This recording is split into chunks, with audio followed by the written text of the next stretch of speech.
네, 지금은 이제 우리 입문편 3장. 네, 얼굴을 좀 다 가려주셔야 될 것 같은데요. 네, 됐죠? 네.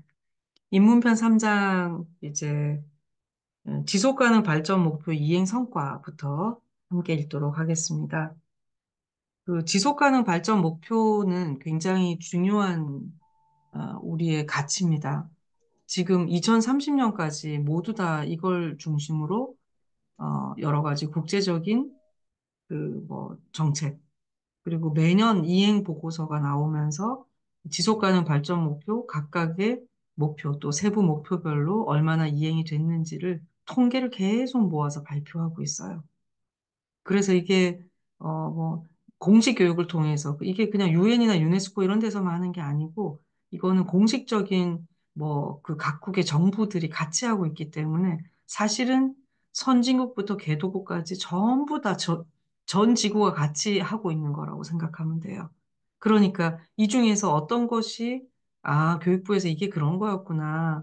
아니면 뭐 이런 그 보건복지부에서 하는 게 그런 거였구나. 이런 걸 이해하는 데 상당히 도움이 되는 거예요. 그래서 저는 SDG에 대해서 제대로 이해하고 2030년까지 앞으로 우리가 뭐 6년간 좀 더 이것들을 지켜볼 기회가 있고 그 이후에 SDG 이후에 또 다른 우리가 어떤 디벨롭먼트 고울스를 만들면 거기에 뭐가 들어가야 되겠지? 이런 생각도 한번 해보고 사실은 디지털 리터러시나 이거 지금 대단히 시급해요. 이제 그런 부분들이 여기에는 반영이 안 돼 있다니까, 그죠? 그래서 그런 데 대한 의견도 생기는 거예요. 그래서 여러분들이 이제 그런 측면에서 이 공부를 좀 재밌어 하면 좋겠다. 그래서 우리의 어떤 뭐 글로벌 안목뿐만 아니고 우리 국가나 우리 사회 정책이나 방향에 대한 우리의 어떤 그 소견을 갖는 데에도 도움이 되겠다 이렇게 생각합니다. 네, 203쪽입니다. 성과 측정 방법에 대해서 보겠습니다. 1. SDG 성과 측정의 형태를 보면 크게 1. 유엔에서 해마다 발간하는 SDG 보고서 The Sustainable Development Goals Report SDRG SDGR이네요. 2. 각 국제기구별로 발간하는 SDG 관련 보고서 3. 각 국가별로 자발적으로 제출하는 자발적 국가 보고서 Voluntary National Review VNR 그리고 4. 그 외 시민사회단체 Civil Society Organization CSO 또는 비정부기구 Non-Governmental Organization NGO 그리고 개별 연구자들의 연구 보고서 또는 정책 보고서의 네 가지 형태를 통해 확인할 수 있다. 이 시험에 나왔는데 기억이 안 난다. 답을 뭐라고 적었는가? 측정 아닌 것은 나왔거든. 지난주에 이거 읽었으면 내가 바로 이거 걱정 안 하고 맞았을 건데. 네. 자, 이중 SDGR. 그러니까 이제 유엔이 발간하는 거죠. SDGR. 그 다음에 VNR. 이거는 voluntary, 자발적으로 각 국가에서 뭡니까? 발간하는 거. 이거는 17개 목표별 이행 성과를 모두 다루고요. 국제기구별이나 그 외 개별 보고서는 당연히 목표별이나 분야별이나 지역별로 구분해가지고 이제 본인들 맡은 파트 하겠죠. 그래서 SDG 이행 성과를 좀 더 자세하게 분석한 결과를 제공합니다. 네, 우선 그 유엔에서 보고하는 SDGR은 지속 가능 발전을 위한 유엔 고위급 정책 포럼, 유엔 하이 레벨 폴리티컬 포럼의 주도로 국제적 차원의 SDG의 이행을 점검하는 수단이라고 할 수 있습니다. 유엔 고위급 정치 포럼은 2012년에 수립되어 가지고 2013년부터 기존의 지속가능위원회 Commission on Sustainable Development를 대체해서 연간 회의로 지속이 되고 있습니다. 이 포럼은 SDG 이행 검토를 위한 핵심 역할을 담당합니다. 이를 바탕으로 SDGR에서는 유엔의 SDG 연간 목표별 이행 성과 점검 결과를 찾아볼 수 있습니다. 유엔은 각 목표에 해당하는 세부 목표별로 한 개 이상의 측정 지표를 부여하고 이 측정 지표라고 하는 게 인디케이트예요. 그러니까 그 목표를 뭘로 측정할 건가? 어떤 값으로 볼 건가? 이게 지표입니다. 이에 해당하는 데이터를 수집해서 분석하고 해당 SDG 목표의 이행 성과를 판단하게 됩니다. 이 데이터들은 1. 국가가 정기적으로 국제기구에 제출하는 데이터 중에 관련 세부 목표에 대한 정보군 1. 2. 국가들이 비정기적으로 국제기구에 제출하는 데이터 중 관련 세부 목표에 대한 정보군 2. 3.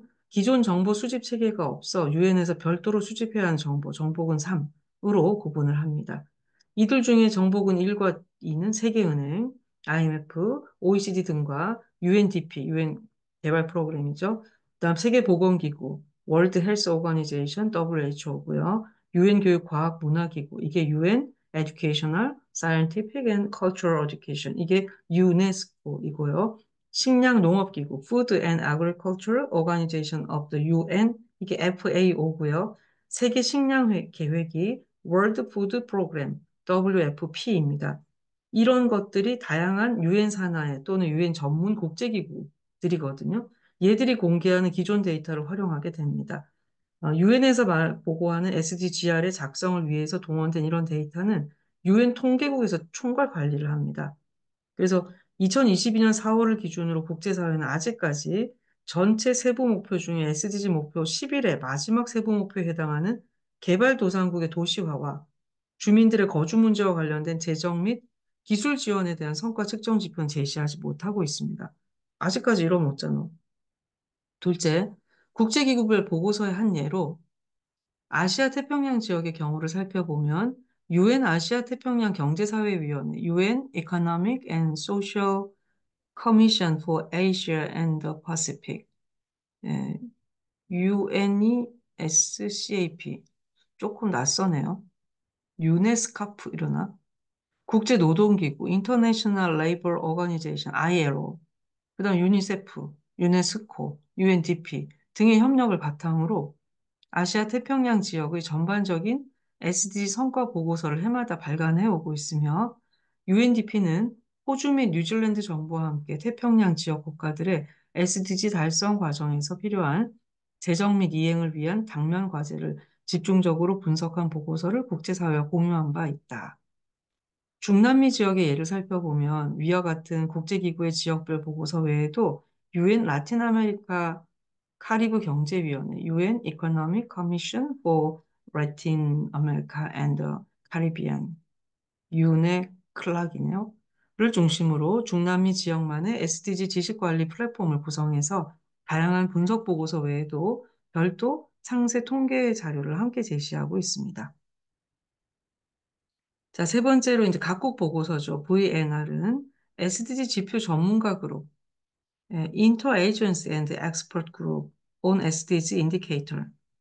이 전문가 그룹에 의해서 개발된 글로벌 지표 프레임워크를 바탕으로 유엔 회원국이 자국의 국가 발전 계획과 SDG를 연계해서 17개 목표별 이행 성과, 그리고 도전 과제 등에 대한 내용을 작성하고 유엔 고위급 정식 포럼에 제출하는 그런 각국의 자발적 보고서입니다.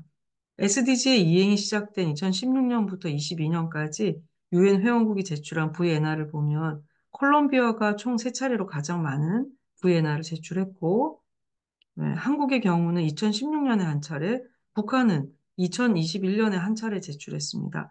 VNR 한 번도 제출하지 않은 국가들도 있는데 이들 국가에는 미국도 포함됩니다. 미국은 우리가 제일 돈 많이 내고 있는데 우리가 뭐 이렇게 생각하는가 보다. 개발도상국, 특히 최빈 개발도상국과 군소도서 개발도상국 같은 국가들은 VNR을 통해 공통적으로 알 수 있는 현상은 이들 국가의 SDG 이행 점검을 위한 데이터 수집과 통계 분석을 위한 국가 역량과 이를 위한 재정이 현안 과제로 지속적으로 언급되고 있다는 점이다. 이게 시험에 나왔어요. 이게 왜냐면 가난한 나라들은 돈이 없어 못하는 거예요. 통계를 조사하려면 돈이 얼마나 듭니까?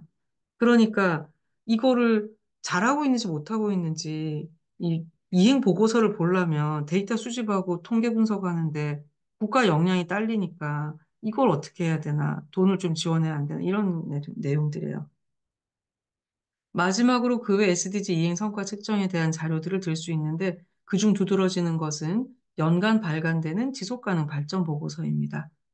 2012년 유엔 사무총장에 의해 발족된 독립협회인 지속가능 발전 솔루션 네트워크, Sustainable Development Solution Network, SDSN은 독일의 가장 큰 재단 중 한 곳인 바텔스만 재단과 함께 제프리 sak스와 같은 전문가들을 구성해서 SDG 이행 성과를 목표별뿐만 아니라 지역별, 국가소득별 등으로 분석해서 연간 SDG 인덱스 보고서 형태로 출간하고 있습니다.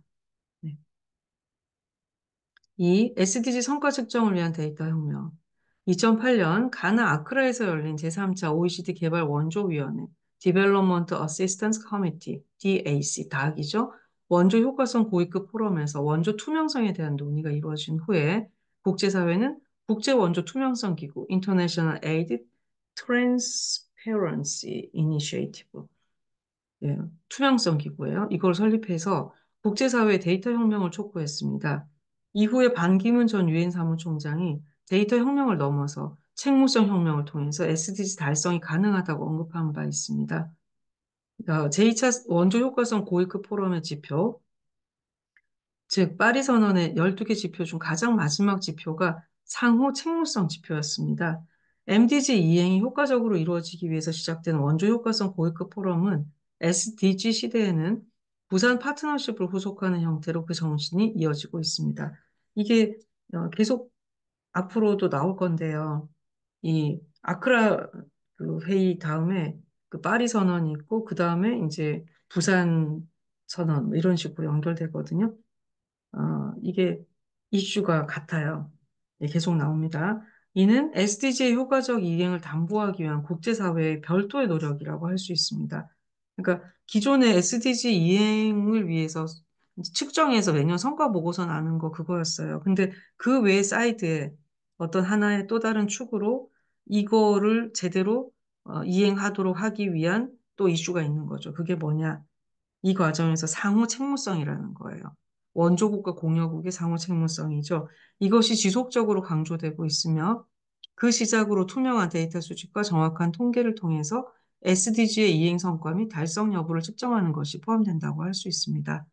원조 효과성 이후 개발 효과성 논의에서 의미 있는 상호 책무성을 간단히 이해하자면 ODA를 제공하는 공여국은 ODA 재원의 출처인 국민 세금을 사용하는 데는 책무가 있습니다. 그렇죠? 수원국 정부에 대해서도 재원을 효율적으로 제공해서 개도국 발전에 효과적으로 활용되도록 하는 책무가 있습니다.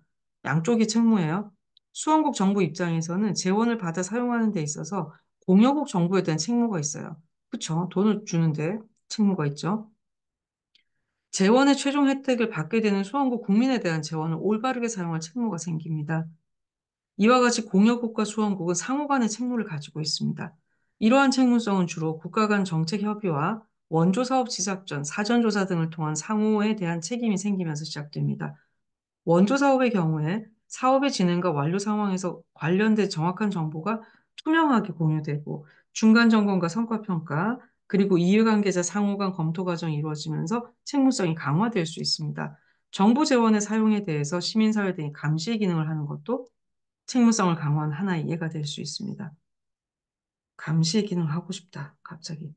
원조 집행 과정에서 책무성이 가장 잘 갖추어졌다고 할 수 있는 상태는 원조 사업이 제대로 이행되지 않았을 경우 공여국이 수원국 정부에게 제공했던 재원을 회수하거나 향후 일정 기간 재원을 제공하지 않는 등의 일종의 처벌 행위를 할 수 있는 경우입니다.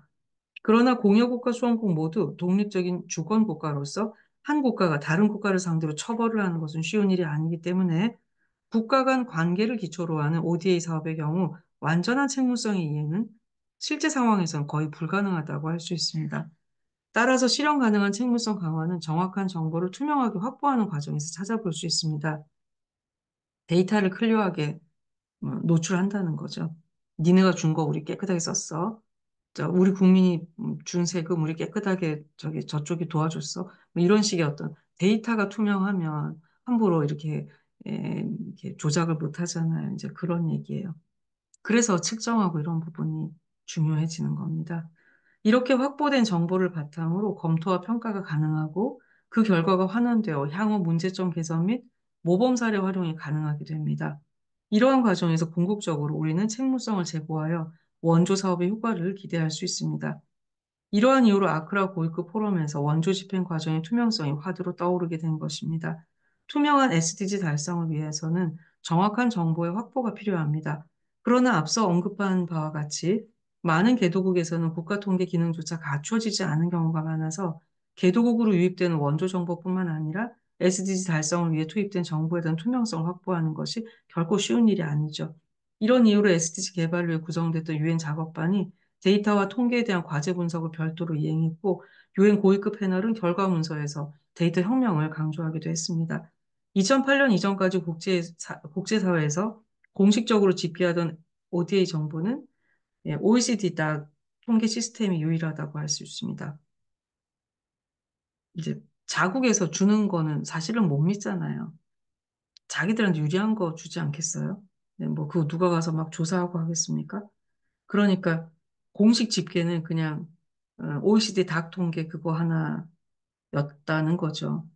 OECD 닥의 ODA 통계는 과거 원조 집행에 대한 정량적 정보를 기록하고 있으며 간단한 미래 예산에 대해서도 공개하도록 하고 있습니다. 2022년 현재 1000개 이상의 기관이 IATI로 원조 정보를 제공하고 있습니다. 어, 그러나 수원국 입장에서는 공여국이 향후 어떠한 종류의 원조 사업을 지원해 줄 수 있으며 예산은 어느 정도인지 등 자세한 미래 정보와 함께 과거 정보에 대해서도 단순한 재원 흐름을 보여준 정량 정보뿐만 아니라 어떤 사업을 누가 어떻게 했는지에 대한 정성적 정보도 필요하다는 요구가 있었습니다. 이게 무슨 말이냐면 우리가 도움을 받지만 우리도 아무나 주면 그냥 그저 땡큐가 아니고 어떤 나라가 어떤데 그러니까 사실은 그렇잖아요. 의도가 나쁜 나라한테 도움을 받고 싶은 나라가 어디 있어요. 그쪽 정치인이라면. 그러니까 이제 그런 데이터들이 좀 있으면 좋겠다라는 것이 개도국의 요구란 말이에요. 그냥 이제 받는다고 다 무조건 야 감사해라 그러지 않는다는 거예요. 잘 받아야 되죠. 우리도 누군가의 도움을 함부로 받지 않잖아요. 자, 이는 비단 수원국뿐만 아니라 공여국 입장에서도 타 기관이 어떠한 원조 사업을 이행하고 향후 어떠한 사업을 어디서 어느 규모로 계획하고 있는지 파악하여 중복되는 사업을 진행하지 않도록 활용하는 등의 이유로 필요한 정보라고 할 수 있습니다.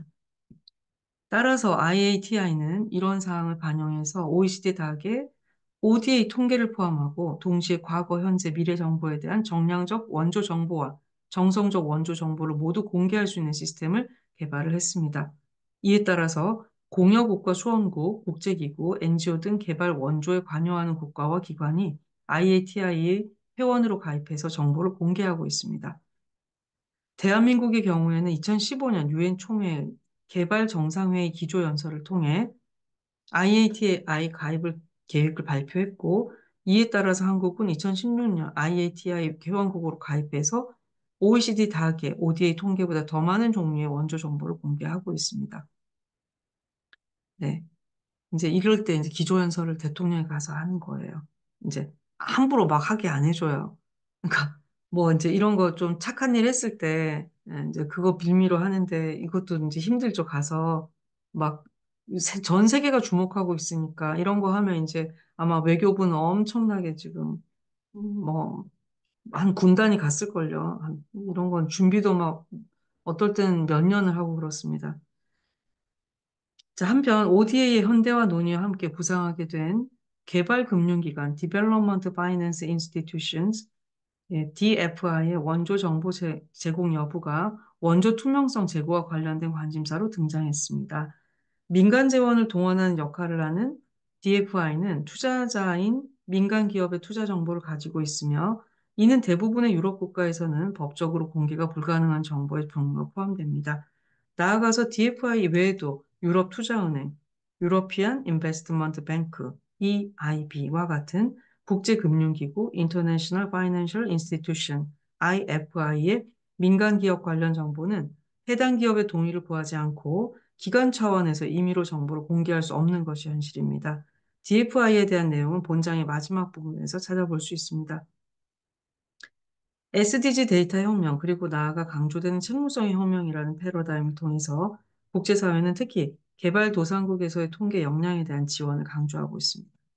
민간 기업의 빅데이터 툴을 이용해서 SDG 이행에 대한 통계 측정 방법을 개발하고 적용하는 등 다양한 노력이 지역과 국가 차원에서 이루어지고 있습니다.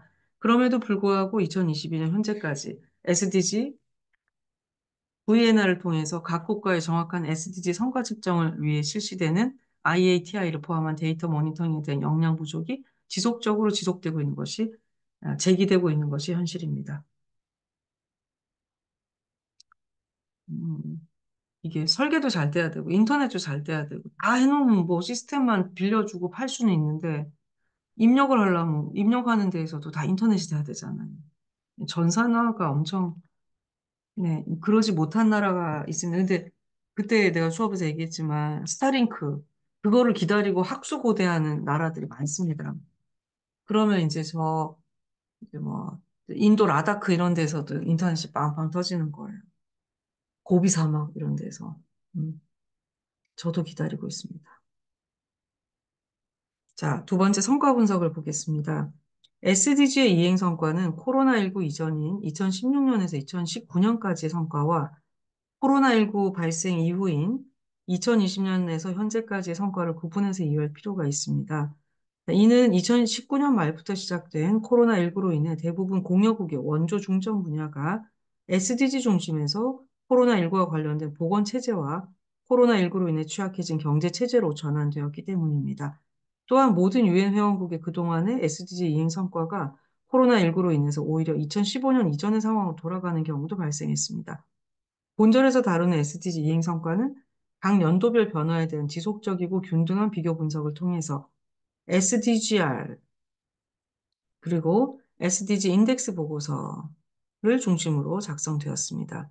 SDG 이행 성과를 위한 데이터 보고와 분석 그리고 보고서 발간 사이의 시간 차이로 인해서 2019년 보고서에 포함된 데이터는 코로나19 영향을 받기 전에 코로나19 영향을 받기 시작한 데이터를 포함하고 있으며 2020년 보고서부터 코로나19 영향을 받은 SDG 이행 성과 평가가 포함이 됩니다. 그렇겠죠? 자, 그럼 2016년에서 2019년까지 SDG 이행 성과를 보겠습니다. 코로나19 영향을 받기 이전에, 즉, 2019년 중반까지 SDG 이행 성과를 살펴보면 일부 목표의 이행은 좋은 성과를 보여주는 반면에 기후변화, 불평등, 데이터 및 통계 역량에 대한 목표 이행 수준은 심각한 상황이라고 평가되고 있었습니다. 다음에 각 목표별 이행 성과에서 나타나는 것과 같이 2016년에서 19년 중반까지 SDG 이행 성과는 다소 실망적인 결과를 보여주었다고 할 수 있습니다. 이미 2018년까지 이행 성과를 기준으로 그 양상을 예측해 본 결과 그 어느 국가도 2030년까지 SDG 17개 목표를 모두 달성할 수 없다는 결론이었습니다. 이는 SDG 이행 성과가 반드시 부정적이라는 의미보다는 일부 긍정적인 발전의 모습을 보였다 하더라도 그 속도 면에서 2030년까지 목표치를 달성하는 데는 한계가 있다는 의미입니다. 목표 1의 경우에 2018년까지 이행되고 있는 속도로는 2030년까지 전 세계 빈곤 종식은 어려울 것으로 평가되었고요. 목표 2 역시 성과를 보인다기보다는 오히려 퇴행하는 모습을 보였는데, 예를 들어서 2015년 영양결핍 인구수가 약 7억 8,400만 명이었고, 이 인구가 오히려 2017년 8억 2,100만 명으로 증가를 했습니다. 목표 3은 다소 긍정적인 변화를 보여줬는데, 예를 들어서 2000년 890만 명이었던 5세 이하 영유아 사망 수가 2017년 540만 명으로 감소를 했습니다. 목표 4인 교육의 경우는 모든 세부 목표에서 그다지 좋은 성과를 보이지 않고 있었으나 목표 5인 양성평등의 경우 일부 세부 목표에 대한 성과를 보였습니다. 물과 위생에 대한 목표 6의 이행은 세부 목표별로 성과를 보여주는 경우도 있었고 다소 느린 이행이 이루어지는 세부 목표도 있었습니다. 이와 비교해서 목표 7인 에너지에 대한 국제사회 노력은 비교적 긍정적인 변화를 보여주고 있었습니다. 경제성장과 관련한 목표 8의 세부 목표들 중 최빈 개발도상국의 GDP는 2010년에서 2017년 사이에 연간 평균 4.8% 성장률을 보여줬으나 목표가 7이었잖아요. 7%라는 SDG 목표치에는 못 미치는 수준이었습니다. 목표 9의 경우에도 다른 목표들과 크게 다른 모습을 보이진 않았는데, 예를 들어, 최빈 개발도상국의 산업화를 위한 이행 정도는 다소 느린 것으로 나타났습니다. 불평등과 관련한 목표 10의 경우, 불평등이 일부 완화되는 모습을 보이긴 했지만, 2030년까지 목표치 달성을 위해서는 더 많은 노력이 요구된다는 평가입니다. 불평등 관련 세부 목표 일부에서는 비교적 긍정적 성과를 보이는 경우도 있었으나, 그럼에도 불구하고 유엔은 국가 간 및 국가 내 불평등 해소를 시급한 당면 과제라고 보았습니다. 목표 11은 도시화와 거주 문제에 대한 부분은 다소 긍정적인 변화의 모습을 보였습니다. 목표 12의 이행을 통해서 국제사회의 소비와 생산 양식은 2018년까지 큰 변화가 없는 것으로 평가됐고요. 2018년까지 SDG 이행 성과를 바탕으로 향후 가장 시급하게 해결해야 될 과제 중 하나가 기후변화로 언급되었습니다. 그 이유는 목표 13에서 제시된 세부 목표 이행 성과를 측정한 결과 지속적으로 증가하는 온실가스로 인해 기후변화의 문제가 예상보다 더 빠른 속도로 악화되고 있었기 때문입니다. 그 외 목표 14, 15, 16, 17 모두 실망스러운 이행 성과를 보여주었습니다. 이렇듯 코로나19 이전 16년에서 19년 중반까지 약 3, 4년 기간 동안 SDG 이행 성과 모니터링 결과가 미진한 수준에 머무른 이유 중 하나는 각 고위급 각 국가의 고위급 정치인들의 SDG에 대한 관심이 미미했고, 이때 미국 대통령 뭐 이런 누구였는가 이런 거 보면 이제 이게 나와요. 이로 인해서 주요 국가 정책의 의사결정 과정에 SDG가 포함되지 않고 있었기 때문이라고 전문가들은 분석하고 있습니다.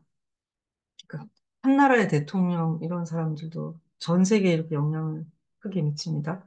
나아가 비록 국가 주요 문서에서 SDG를 이행하겠다고 언급한 경우라도 실질적으로 국가 예산에서 SDG와 직접적으로 연계하는 경우는 많지 않았습니다.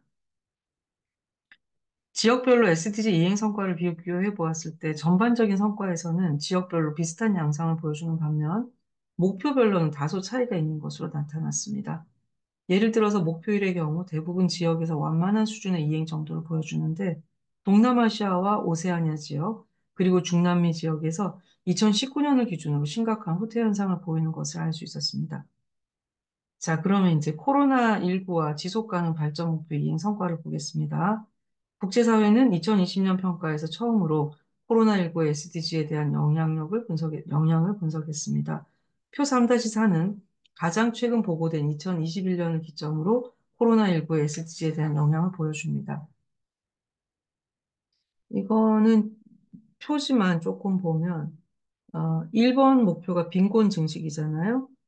이게 2030년까지 일단 불가능한 걸로 이전에 판정이 됐고, 코로나19 이후에는 오히려 이제 빈곤이 증가한 거죠. 안 그렇겠어요? 네.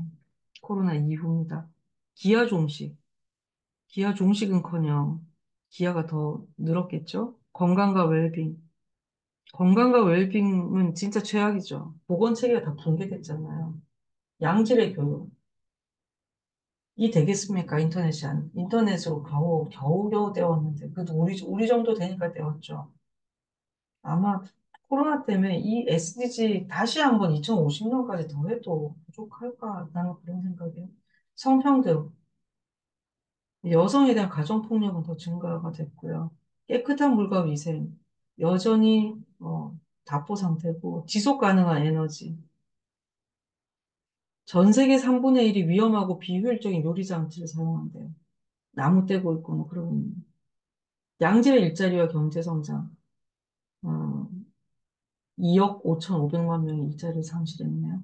혁신과 인프라 구축, 글로벌 제조 생산이 급락했습니다. 불평등 완화, 수입 불균형에 대한 성과 역현상을 초래했습니다. 지속 가능한 도시 및 거주지, 빈민가의 거주 상황이 악화됐습니다. 12. 책임 있는 소비와 생산, 글로벌 물질 발자국, 머추리얼 푸드프린트가 70% 증가했습니다. 기후행동, 환경 위기 변화 없이 지속이 아니고 더 안 좋아지고 있죠. 지금 부산만 해도 매일매일 우산 들고 다니는데 언제 비 올지 몰라요. 그죠? 해양 생태계 보호, 해양 지속성이 심각한 위협을 받고 있습니다. 육상 생태계 보호, 국제자연보호연맹에 기재된 생물 종류 중에 4분의 1 이상이 멸종입니다. 헉, 우울하다.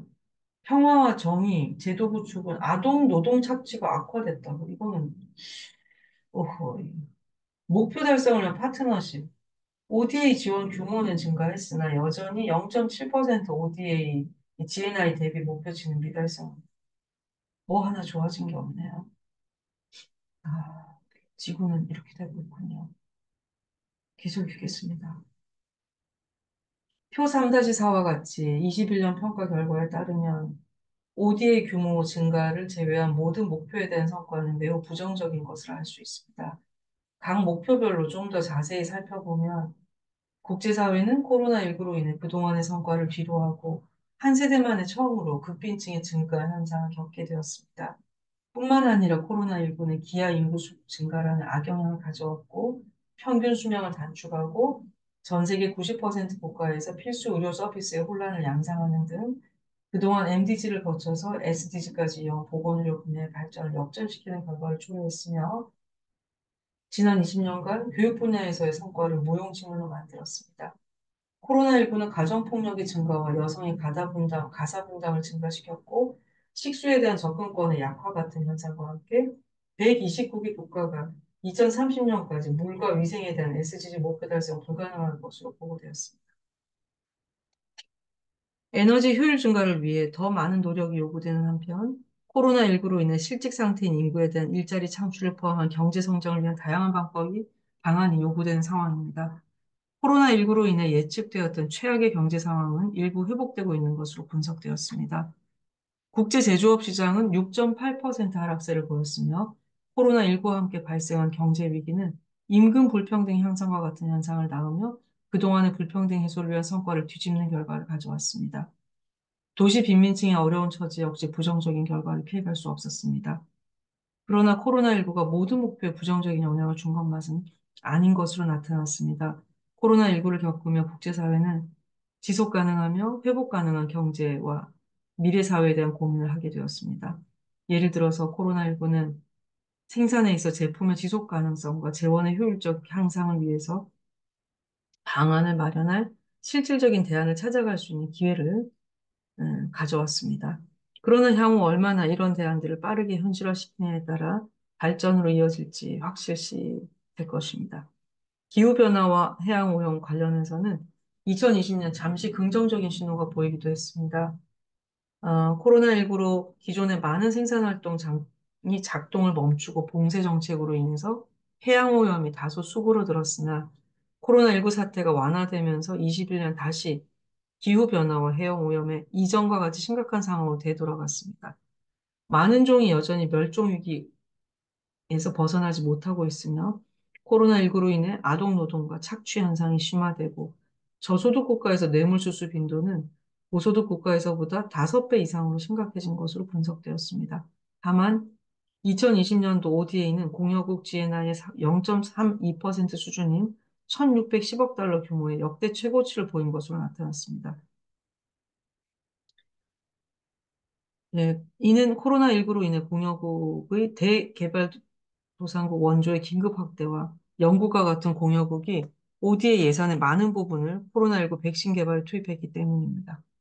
이게 그전이 0.23% 정도일 거예요. 그러니까 코로나 때문에 이제 뭐 백신 개발이면 원조, 뭐 마스크, 뭐 소독약 이런 거 엄청 백신 특히. 네. 아, 심각하네요. 한숨이 젖었네. 지속 가능 발전 목표 달성을 위한 향후 과제. 본문에서 언급되었듯이 자발적 국가보고서를 통해서 개발도상국이 공통적으로 강조하고 있는 개발도상국 데이터 수집과 통계 역량에 대한 별도의 지원이 필요합니다. SDG 시대의 책무성 혁명을 통한 데이터 수집과 통계 역량은 비단 SDG 이행을 위한 과정을 넘어서 투명하고 책무를 가지는 정보를 만들기 위해 필수적인 요소입니다. 따라서 이에 대한 국제사회의 관심이 더 촉구됩니다. 그러나 무엇보다도 SDG 달성을 위해서는 더 많은 개발 지원, 동원과 다각화가 필요합니다.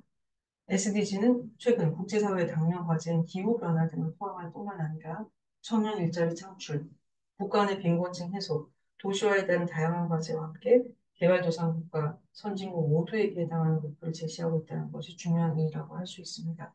사회개발뿐만 아니라 경제개발의 중요성을 동등하게 반영했고, 특히 최근 기후변화와 관련하여 환경 분야에 대한 목표 및 평화와 안보에 대한 목표들을 확실하게 제시했습니다. 그러나 이렇듯 SDG가 다양한 글로벌 과제를 다루고 있다는 점은 주목할 만하지만 이는 동시에 너무 많은 과제를 제시한다는 점에서 국제사회에 큰 부담이 되는 것도 사실입니다.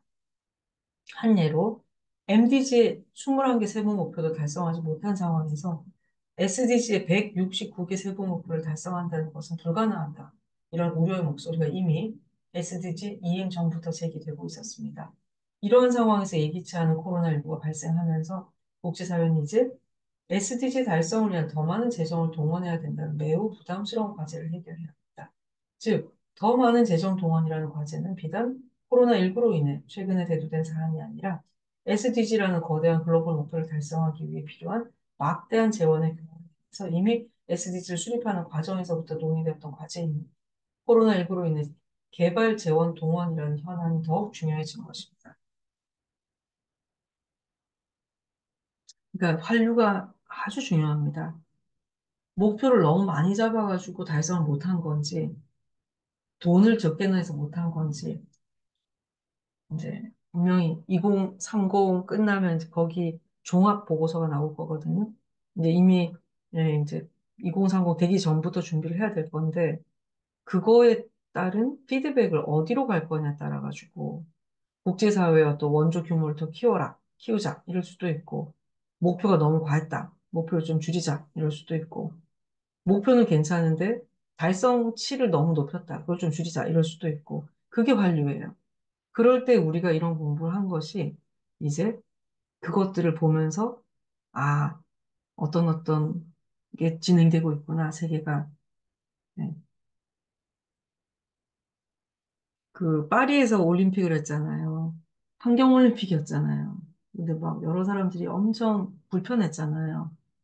불만도 많고, 막 운동선수들이 막 힘들어하고 막 그랬잖아요. 그런 민감도가 다른 거예요.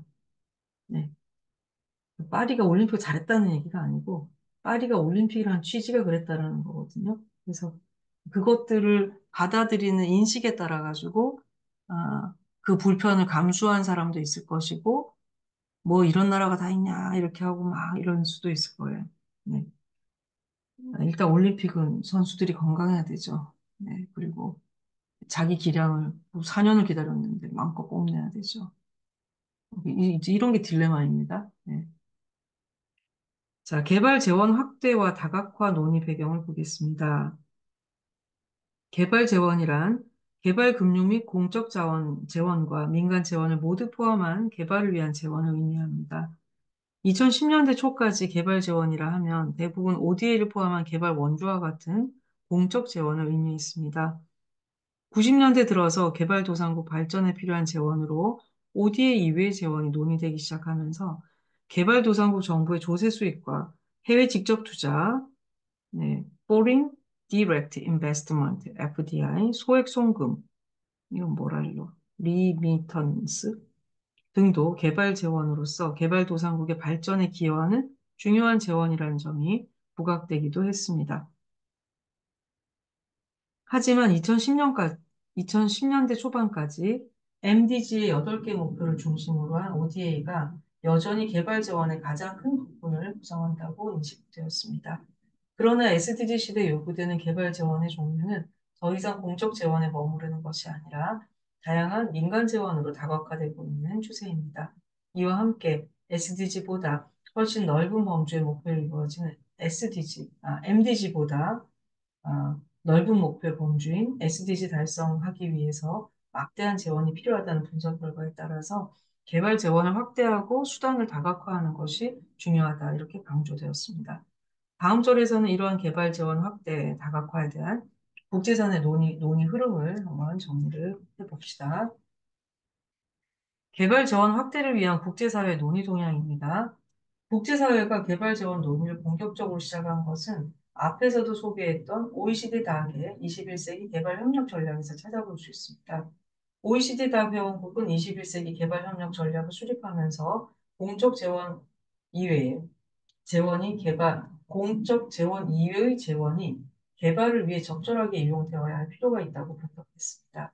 이 보고서는 민간 재원은 비교적 위험이 낮은 일부 개발도상국에만 편중되어 유입되고 있으므로 민간 투자가 더 많은 개발도상국에 유입되어 보다 많은 개도국에서 금융시장이 형성되고 일자리 창출이 이루어지는 등의 개발이 가능할 수 있도록 민간 재원 조성이 가능한 개도국 내 제도 수립 등의 환경 마련과 역량 개발이 필요한 점을 논의한 바 있습니다. 이후 2001년에 MDG가 수립되면서 MDG 달성을 위해 필요한 재원을 마련하고 이를 효율적으로 사용하기 위한 국제사회의 개발 재원 총회 International Conference on Financing for Development가 열리기 시작했습니다. MDG 수립 이후에 포스트 2015 SDG가 채택될 때까지 국제사회는 총 3회의 개발 재원 총회를 진행을 했습니다. 국제사회는 첫 두 차례 총회에서는 MDG 수립 이후에 MDG 달성을 위한 재원 논의를 중점적으로 다뤘고, 세 번째 총회에서는 SDG 수립을 앞두고 향후 미래 목표 달성을 위해 필요한 재원에 대해서 논의를 했습니다. 그 3차의 회의가 이제 각각 뭐 했는지 나옵니다. 1차 개발 재원 총회 몬테레이 합의라고 합니다. 1차 개발 재원 총회는 MDG 수립 다음 해 2002년 멕시코 몬테레이에서 열렸습니다. 이 회의에서 개발 재원을 1. 개발도상국 조세를 중심으로 한 국내 개발 재원, 2.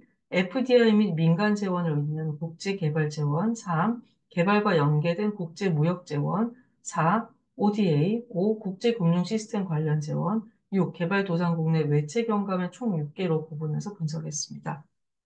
몬테레이 총회의 논의 내용은 회의가 열렸던 지명을 따라서 몬테레이 합의문, 몬테레이 컨센서스라는 결과 문서에 담겼습니다.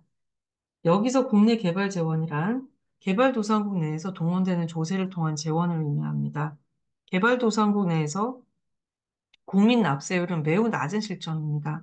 그러나 오디오와 같은 외부 재원 흐름에만 의존해서 정부 예산을 운영하기에는 제약이 따릅니다. 따라서 개발도상국 내 이윤을 창출하는 기업에 대한 징세가 가능한 제도를 마련하는 등 국내 조세 동원, Domestic Resources Mobilization 확대를 위한 방안 마련이 필요하다는 것입니다. 외채 경감의 경우 몬테레이 재원총회에서는 개발도상국 내 민간 투자를 높이기 위해 필요한 공여국의 지속적인 양화성 차관을 필요성을 강조한 한편 차관이 너무 과도하게 제공돼서 개발도상국 정부의 채무 부담이 높아지거나 상환 능력을 잃게 되는 경우를 미연에 방지해야 한다는 내용을 주로 다루었습니다. 개도국은 금융시장이 형성되지 않아 국제 기준에 부합하는 신용 등급 측정이 어렵고 불안정한 정치, 경제, 사회 상황으로 인한 민간 투자사와 기업들은 개도국 시장의 시장 진출에 부정적입니다.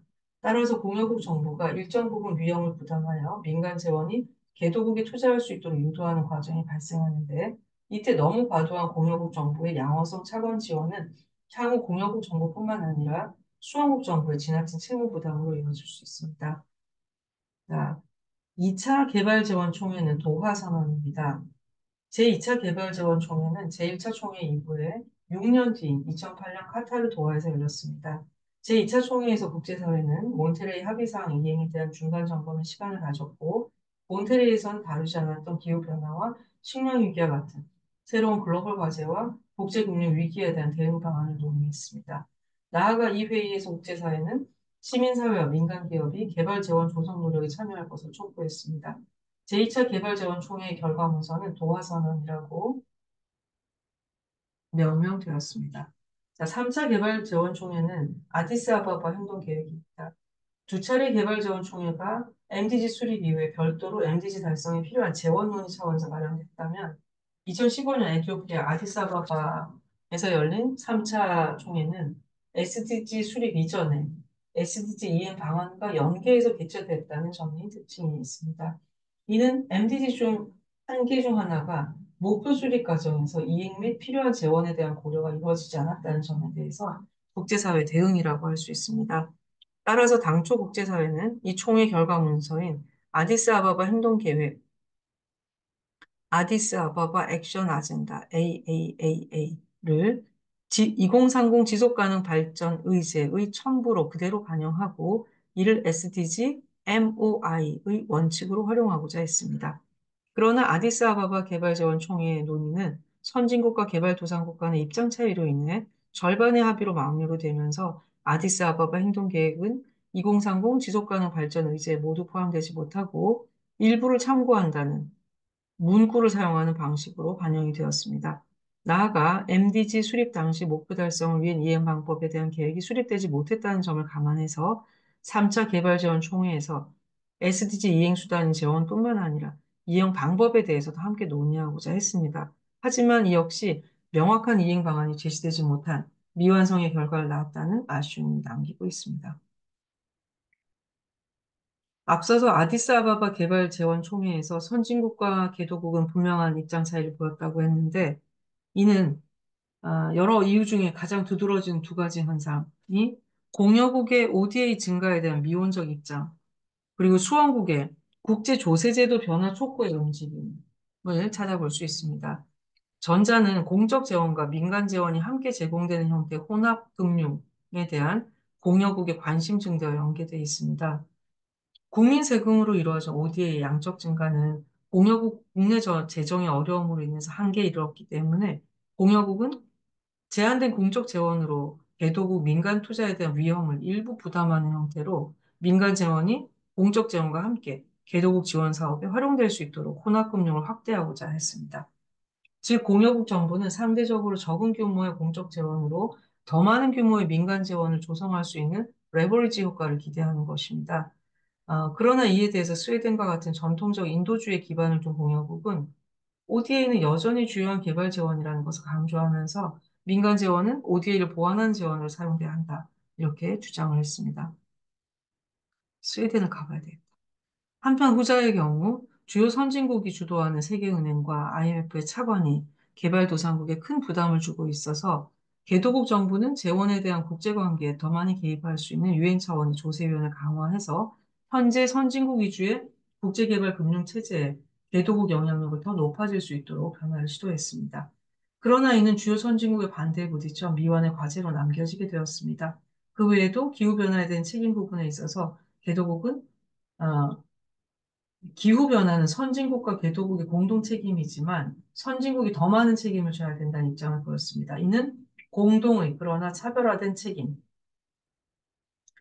Common but Differentiated Responsibility, CBDR이라고 표현되며 개도국은 아디스아바바 행동계획 문서에 CBDR을 강조할 것을 주장했습니다. 하지만 선진국은 이를 수긍하지 않고 아디스아바바 개발재원 총회 결과 문서는 CBDR을 단 한 번만 언급하는 수준으로 작성되었습니다. 나가서 개발도상국 간에도 의견 차이를 보였는데 상대적으로 소외되는 최빈 개발도상국과 군소도서 개발도상국 같은 경우는 개발도상국 내 자체 조세 동원이 어려워서 공여국의 대규모 지원이 절대적으로 필요함에도 충분한 지원이 이루어지지 않는 실정을 강조했습니다. 조그만 나라에 조세 동원해봐야 모리셔스 이런 나라 아닙니까? 인구 130명인데, 130명. 그러니까 이제 이런 나라들이 자기들 조세로 안 되는데 누구도 조세 내라 그러니까 자기들 상황을 어필을 하는 거죠. 우리 일장에서 빈곤할 때 가난한 나라가 왜 계속 가난한가 일곱 번째가 뭐였냐 일곱 가지가 있었거든요. 계속 그 사람도 똑같아요. 뭐 분쟁도 있고 뭐 기후도 있고 막 그런데